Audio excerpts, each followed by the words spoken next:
د یو سوال د اخرنی سوال به بیان کو چې کله مړی په قبر کې کېښودی شي نو دغه ټینګ کوله مخ کولاولی شي او که نه او دویمه ده چې یو سړی په کټ باندې پروت وي مړی نو د ده په دې کټ باندې قوبې شکل جوړول یا بې له پاسه څادر اچول دا کار څنګه دی؟ الجواب اول خو دا یاده کوي چې د مړي مخ ښکاره کول چې کله په قبر کې کېښودی شي دا نه دي جایز. د هغې نه مخکې که ښکاره کوې صحیح ده هېڅ خبره نه خو چې قبر کې کېښودی شو نو صرف په څه کولاوې؟ صرف په څه کولاوې قبر کې؟ غوټې د کفن دا به صرف کولاوې بس نور د مخ کولاول دا نشته الا کله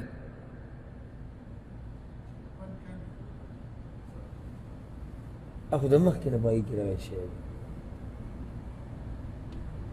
کوشش دې ښه و د ستا کوشش ښه و د نورو ملګرو په نسبت الا چې یو سړی د احرام په حالت کې مړ شي مخ به له پټې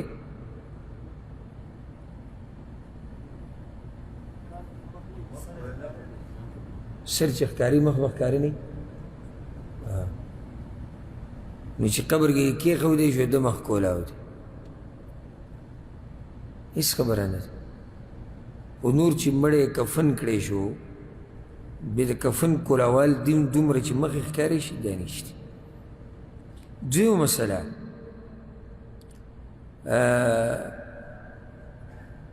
دا کم کټ باندې چې جنازه وړي نعش چې ورته وایي د دې پټول د زنانو دپاره خو ثابت دي او ډېرو اهل علمو دې ته مستحب ویلي دي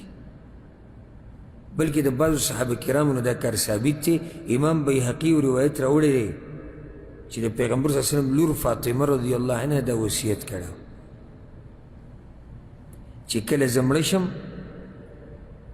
نو نعش به جوړ کړئ زما دغه جنازې نه. نعش څه ته وایي؟ چې دا زنانه په هغه کټ پرته وي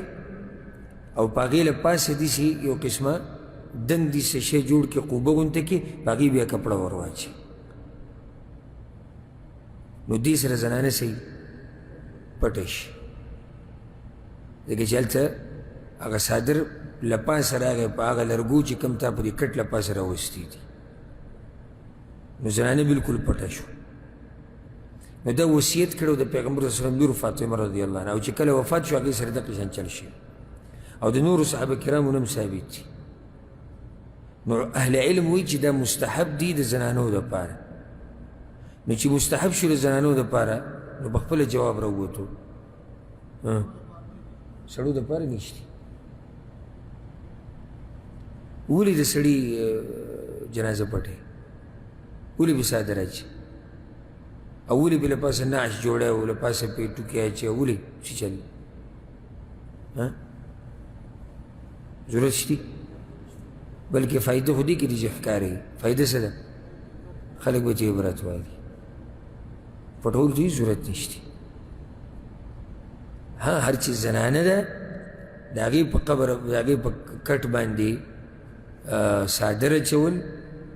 د قبې په شکل کې یا له پاسه به هر شی چې ته راتاو کړې او په هغې به څادر واچې نو دا اکثرو اهل علمو دې ته مستحب ویلي ځکه چې دا د فاطمه رضی الله عنها او بعضو نورو صحابه کرامو نه ثابت دي او د سلف صالحین نه دې باره کې اثار شته. هر چې سړي دی نو هغې ته دې ضرورت نشته جنازې کټ کې پرته دغه شانې وړه والله اعلم. په دې باندې به اکتفا وکړو انشاءالله پر روان درس کې به یا روان نشست کې به د باقي سوالاتو جوابات ورکو. الله دې موږ پوه کړي په قرآن او په حدیث باندې. هذا والله اعلم وصلى الله على نبينا محمد وعلى آله وصحبه أجمعين.